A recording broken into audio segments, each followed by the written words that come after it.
একটা পা পুরোপুরি অকার্যকর, অন্য হাতটাও দুর্বল। বয়সের ভার আর শারীরিক প্রতিবন্ধকতাকে সঙ্গী করে যিনি প্রতিদিন লাঠির ওপর ভর দিয়ে পথ চলেন, তিনি আবার অদম্য শক্তিতে এক পায়ে সাইকেল চালিয়ে পৌঁছে যান কোমলমতি শিশুদের দোরগোড়ায়।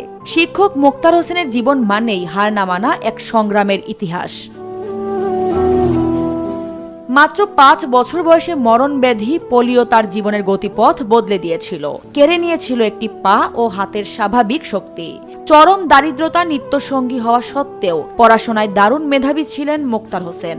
বুক ভরা স্বপ্ন ছিল লেখাপড়া শেষ করে একটা সরকারি চাকরি পাবেন, ঘুচাবেন পরিবারের হাজারো অভাব। কিন্তু ভাগ্যের করুণ পরিণতি, 10ম শ্রেণীতে পড়ার সময় বাবার দ্বিতীয় বিয়ে ও সংসারের ভাঙন সবকিছু তছনছ করে দেয়। 3 ভাই ও 8 বোনের বিশাল সংসারের দায়িত্ব হঠাৎ এসে পড়ে তার দুর্বল কাঁধে।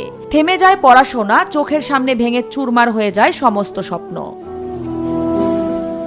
পাবনার বেড়াপৌর এলাকার মোক্তার হোসেন প্রায় 45 বছর ধরে প্রথম থেকে 5ম শ্রেণীর শিক্ষার্থীদের পড়িয়ে আসছেন।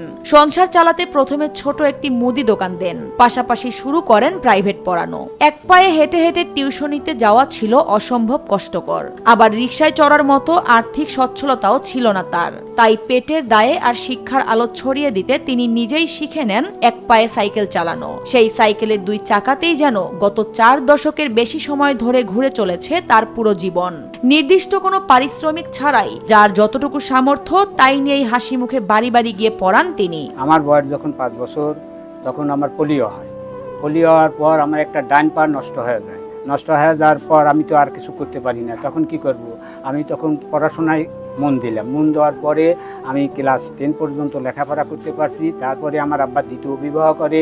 এই দ্বিতীয় বিবাহ করার পর আমাকে আর সরকারি সুবিধা পেলে জীবনের শেষ সময়টা একটু বিশ্রাম নিয়ে কাটাতে পারতেন মোক্তার হোসেন। 65 বছর বয়সে এসেও থেমে নেই তার এই পথ চলা। পরিবারের এক সদস্যের ভাষায়, চাচার আর্থিক অবস্থা খুবই খারাপ, সরকার যদি একটু সাহায্য করত। জীবনের এই অন্তিম সময়ে এসে একটু সরকারি সহায়তা পেলে হয়তো কিছুটা বিশ্রাম নিয়ে কাটাতে পারতেন এই শিক্ষক। কিন্তু পেটের টানে আর শিশুদের ভালোবাসায় আজও সাইকেলের হ্যান্ডেল শক্ত করে ধরে এভাবেই ছুটে চলেছেন মোক্তার হোসেন। আরিফা পুষ্প, নিরপেক্ষ। নিরপেক্ষ, সত্য প্রকাশে আপোষহীন।